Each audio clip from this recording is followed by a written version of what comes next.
The war did not start with a warning. It came like a wave of fire falling from the sky.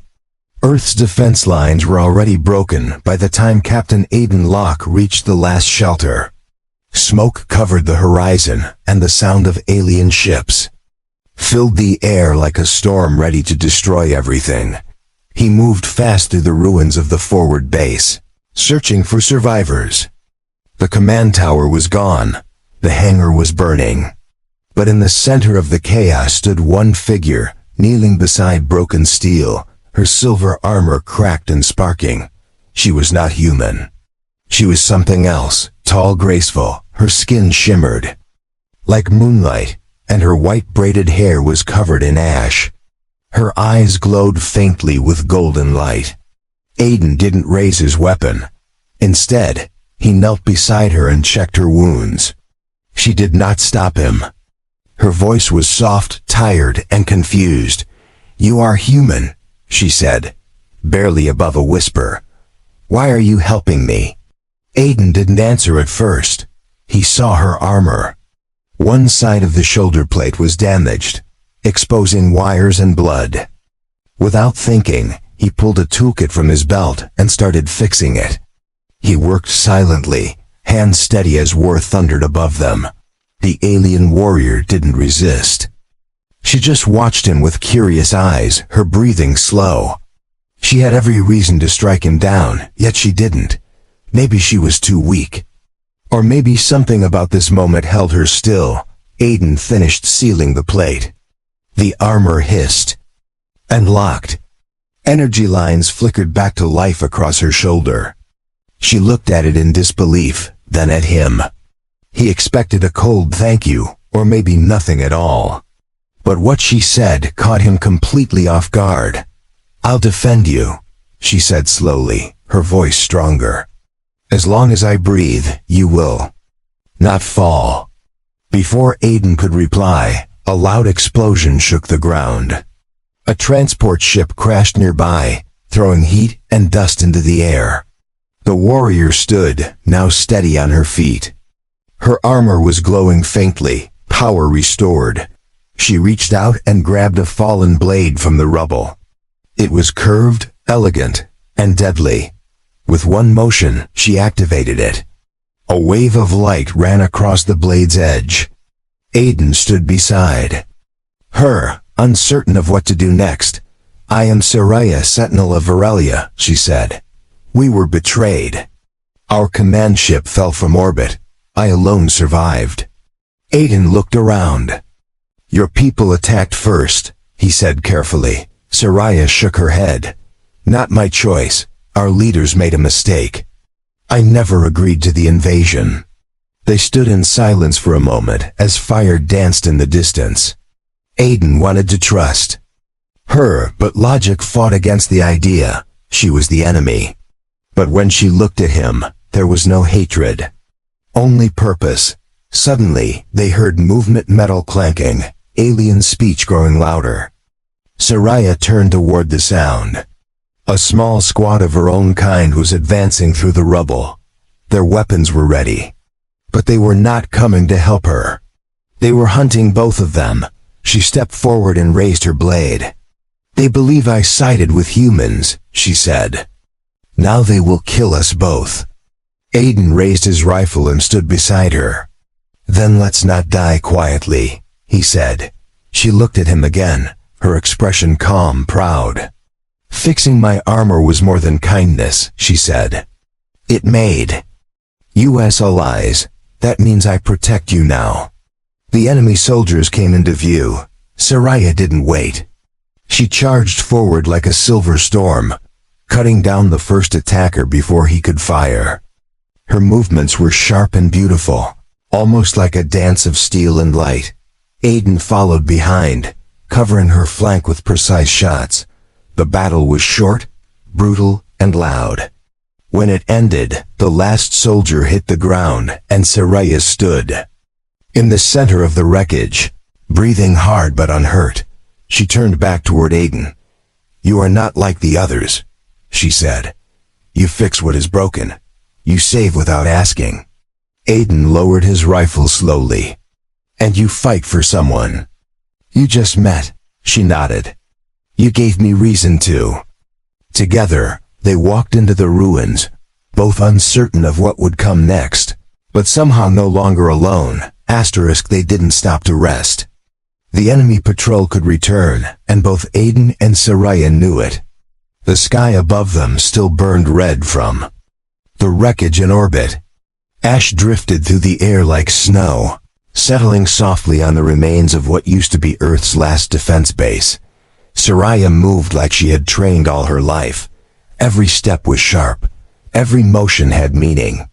But even then, she occasionally looked back to check if Aiden was still behind her. He noticed but said nothing. Trust was a rare thing in war. They passed through a ruined hangar, where broken ships lay like fallen beasts. Aiden spotted a medical crate, half buried in debris. He dug it out and tossed Soraya a small injector. She didn't ask what it was. She pressed it into her neck and exhaled. Pain suppressor, Aiden explained. Human grade, but strong. Soraya gave him a short nod. Stronger than ours, she replied. And faster. Yours work like battlefield tools. Ours were made for elegance. Her words stuck with him. Even in battle, her people cared about how things looked. Maybe that's why she wore a crown even while bleeding. Aiden wanted to ask why she was different, but a sudden noise silenced the thought. A voice echoed from the next chamber, alien, deep and commanding. It wasn't Soraya's language. She froze instantly, signaling Aiden to duck. He crouched low behind a broken engine block while she slipped into the shadows like a ghost. Two heavily armed aliens stepped into view. They were not like Soraya. Their armor was black and brutal, designed more for killing than protection. One carried a shock lance, the other a long-barreled plasma rifle. They were scanning the room carefully. Aiden waited. Soraya moved without sound, dropping behind the first enemy and slicing through his neck with a silent strike. The second turned, too late. Aiden fired one center mass. The enemy dropped with a thud, plasma weapon clattering to the floor. Soraya knelt beside one of the bodies and pulled a glowing data chip from the soldier's wristband. Her golden eyes flickered as she scanned it quickly. Her face darkened. What is it? Aiden asked. They've issued a bounty, she said. On me, for treason, and on you for aiding me. Aiden grunted. Figures. We're both traitors. Now, no, she said quietly. We are free. Her words weren't meant to comfort, but they still did. Aiden didn't feel like a soldier anymore. He felt like something else. A survivor, a rebel, and maybe something deeper. Something closer to her. They moved again, deeper into the ruins. Soraya seemed more alert now, as if her instincts had sharpened. Aiden noticed her hand linger on the repaired part of her armor more than once. She trusted it. She trusted his work. Why did you fix it? She asked suddenly. Aiden didn't answer right away. He kept walking, eyes scanning ahead. Then he said, because it was broken. And you looked like you still had a fight to finish. Soraya gave a slow nod. That answer is very human. He couldn't tell if that was a compliment or not, but he didn't ask. Some things didn't need answers. The silence between them wasn't empty. It was heavy with meaning. They reached the edge of the city ruins. In the distance, Aiden spotted a flicker of blue light. A distress beacon, but not human. Not theirs. Soraya tilted her head, listening. That's Varelian tech, she said. An extraction signal. Someone's calling for pickup. Aiden narrowed his eyes. Yours? Soraya shook her head. Mine wouldn't be so careless. This is a trap, likely for us. Aiden sighed. So we walk straight into it? Soraya turned to face him, her expression unreadable. We walk through it. There may be a chance to steal their transport. He nodded. Then we go. Together, they stepped out of the safety of the shadows and into the burning open street. The war still raged in the sky above them, but on the ground, two enemies had become something more. Not friends, not lovers. Something in between. Two pieces of broken steel reforged by fire. The trap was set near the ruins of an old Earth broadcast tower. It once stood as a symbol of communication between worlds. Now it crackled with false signals and pulsed with enemy bait. Soraya crouched behind a collapsed wall, her golden eyes fixed on the source of the beacon. Aiden watched from beside her. He counted 6 figures in total. 4 armored Varelian soldiers and 2 war drones circling overhead. Their formation was tight, professional, the kind that didn't expect trouble, but was ready for it anyway. "They're not extraction crew," Aiden whispered. "They're hunters." Soraya nodded once. "They wait for movement. Once we step out, the drones will lock on. Then we give them something to lock onto," Aiden said, reaching into his bag. He pulled out a smoke flare, twisted the base, and rolled it across the cracked pavement.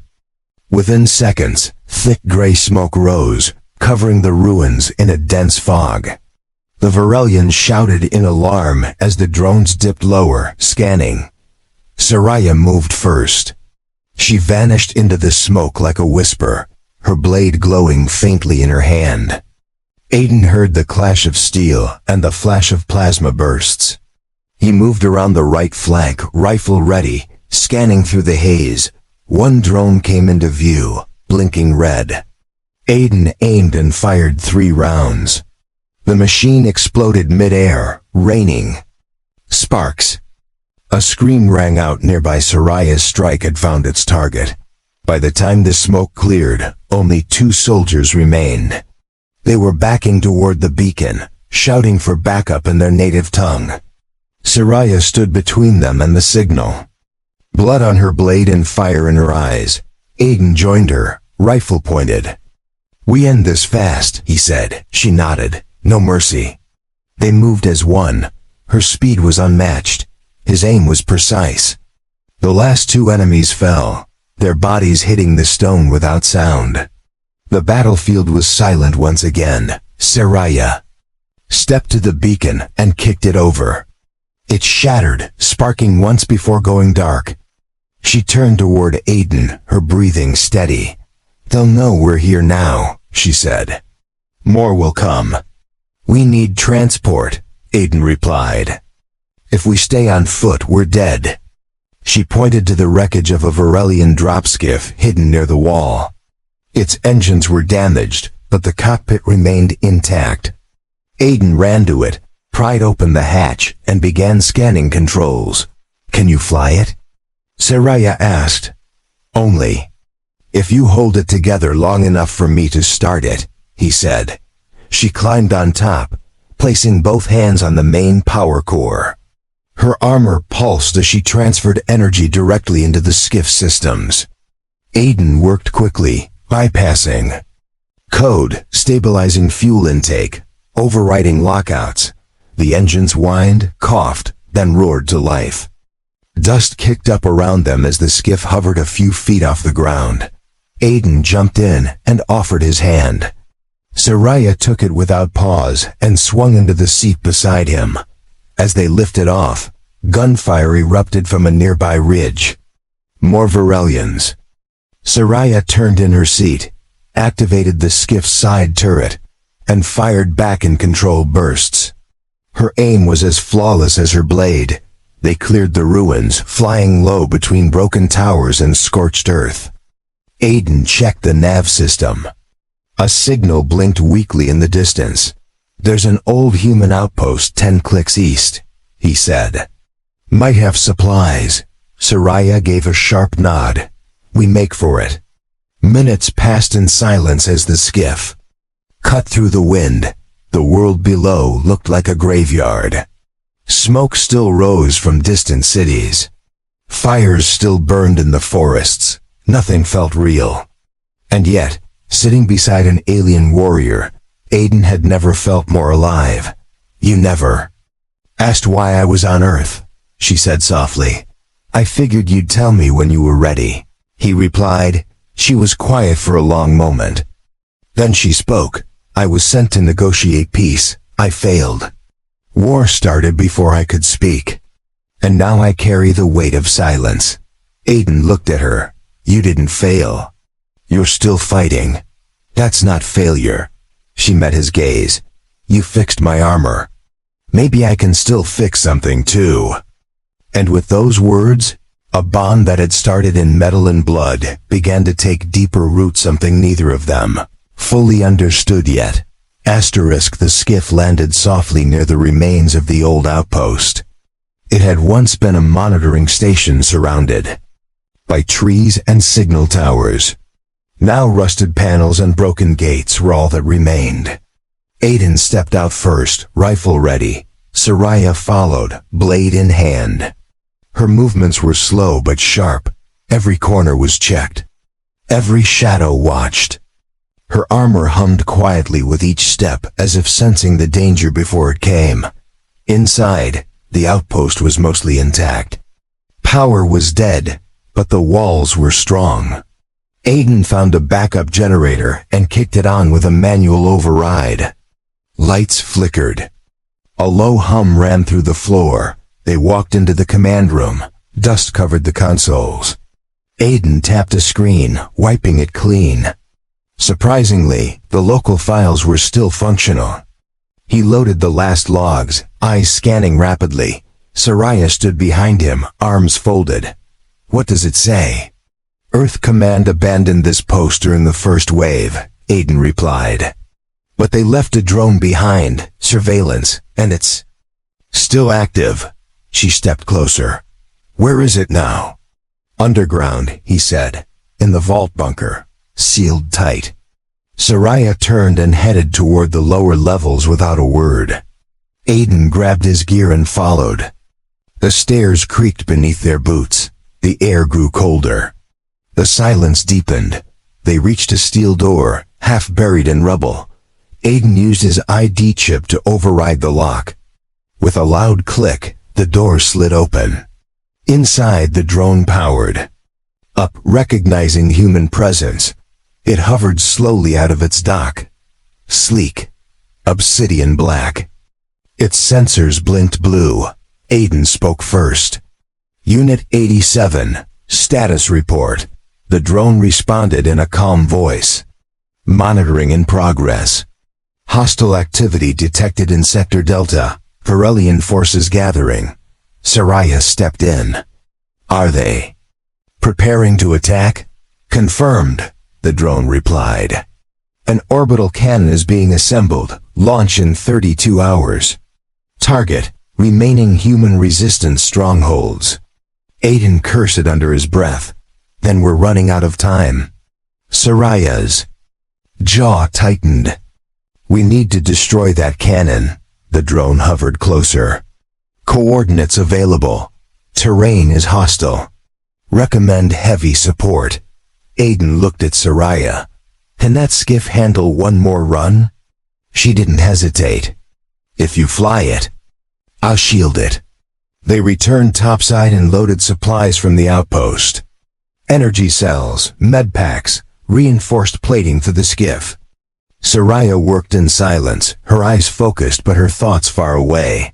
Aiden tightened the last bolts on the armor plates. You okay? I was trained for battle, she said quietly. But not for betrayal. My own command wants me dead. He stood beside her. Then we make our own command. You and me. Her eyes met his, and for the first time she smiled. It wasn't wide or loud, but it was real. And it said more than words could ever manage. They took off just before nightfall. The sky was painted with dark smoke and fading stars. The wind pushed hard against the skiff, but Aiden held steady. Soraya stayed on the turret, watching the skies and the mountains ahead. The drone flew beside them, transmitting signals. Below them, broken cities passed like memories of a better time. The Fendi world looked damaged beyond repair. But their mission gave it meaning again. 2 clicks from the cannon site, the drone reported. Saraya loaded her weapon.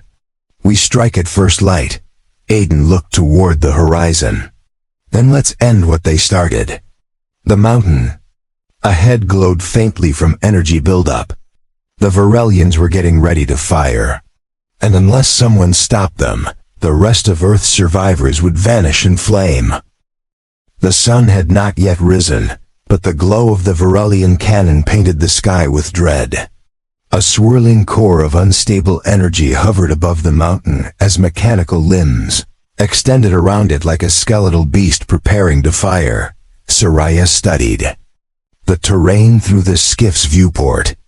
The entire site was fortified, with sentries along the ridges and aerial drones circling the area.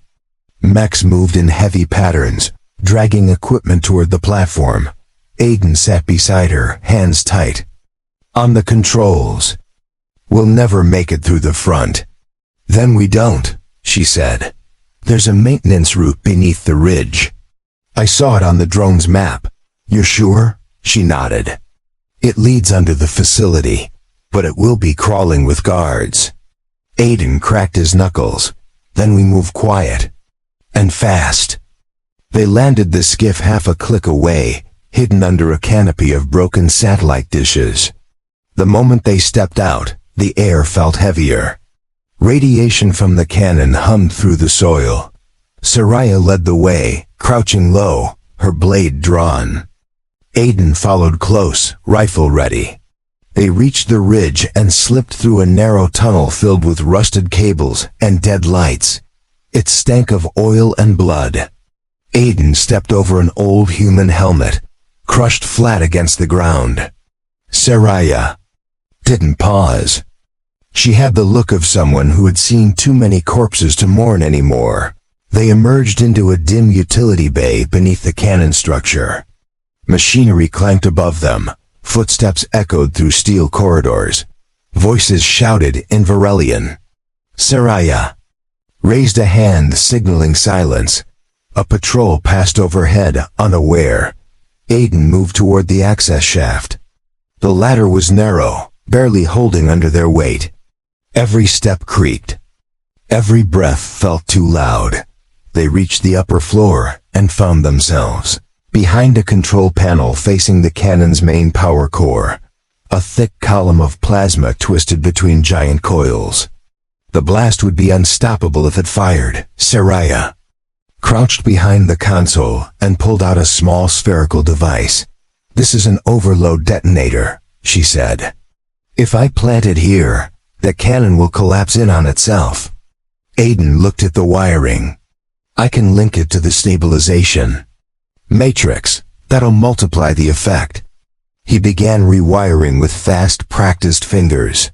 Saraya stood guard, eyes watching every shadow. She had sworn to defend him, and now she stood between him and death without fear. "Done," Aiden whispered. "Now we need a way out." Saraya activated her comm unit. "Drone 87. Extract coordinates. Send skiff to Eastern Drop Zone. Asterisk, the drone's voice replied at once. "Confirmed. Arrival in 7 minutes." A sound cracked from behind. A door slammed open. A team of Varelian elites stormed in, weapons raised. Aiden turned, gun ready. Saraya stepped forward and blocked the first shot with her armor. She moved with fury, slicing through the closest attacker. Aiden dropped behind a console and fired controlled bursts. Sparks flew. The room lit up with chaos. Alarms screamed through the walls. A shot grazed Saraya's leg, but she didn't stop. Her blade met rifle stocks and armor with deadly precision. Aiden threw a shock grenade, clearing the path toward the exit tunnel. "Move!" he shouted. They ran together, the heat of battle at their backs. The cannon's pulse turned unstable. Energy surged through the coils. The detonator's countdown blinked red behind them. They dove through the maintenance tunnel, the sound of metal tearing behind them. Just as they reached the outside, the skiff hovered into view. Saraya grabbed Aiden's arm and pulled him into the seat. "Fly," He didn't hesitate. The skiff lifted off fast, engine straining. Below them, the cannon platform shuddered. A wave of light burst through the sky as the mountain cracked in two. They cleared the blast radius just as the fire reached the clouds. The cannon was gone. The war machine that was meant to end Earth had been destroyed by two outcasts. Asterisk. The skies were still glowing from the explosion as the skiff flew low over the shattered ridge. Smoke rose like columns around them while ash drifted down through the wind. Aiden kept one hand on the controls, the other pressed tightly to his bleeding side. Soraya sat beside him, her breathing steady, eyes focused ahead. Her armor was dented and scorched. The crown she once wore had fallen during the battle, but her posture was straight. Unbroken, behind them, the Varelian cannon was no more. Its energy core had collapsed inward, taking half the mountain with it. The enemy's final weapon had fallen. Aiden finally spoke. "We did it." Soraya looked at him, and her voice was quiet but firm. "No, you did it. You risked everything for a world not your own." He shook his head. "You stood by me. You protected me." She touched the place on her armor where he had repaired it days ago. "You gave me purpose again."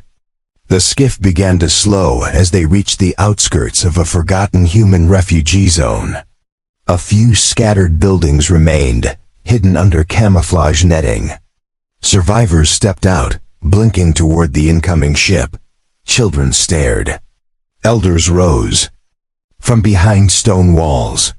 A guard lowered his weapon, stunned at the sight of the alien stepping off the ship beside the human. Aiden raised both hands. "She's not here to fight," Soraya added. "I'm here to protect." There was silence. Then, one of the human commanders stepped forward. "You destroyed the cannon?" Aiden nodded. "It's gone. But more could come. We'll rebuild." The commander said, "With your help?" "With hers too," Aiden replied, glancing at Soraya. The commander looked at her for a long time. Then he nodded. "Then we start today." The survivors welcomed them inside. Old wounds were not forgotten, but something new had begun to grow. Not trust, not yet, but a chance. Later that night, Aiden sat by the campfire, staring at the cracked sky. He felt the weight of the war in his bones. But he also felt something lighter. Something warm. Soraya approached and sat beside him. Her armor was off. She wore a simple cloak, rough and patched. But her presence still carried strength. She looked at him. "I was meant to destroy. Now I live to defend." "You chose that," Aiden said. She nodded slowly. "Because you reminded me who I was before the war." He turned toward her. "So what now?" Soraya didn't hesitate. "Now I stay. And anyone who threatens you threatens me." He smiled faintly. "I could get used to that." She smiled. "Too. Then we'll build a new world, together."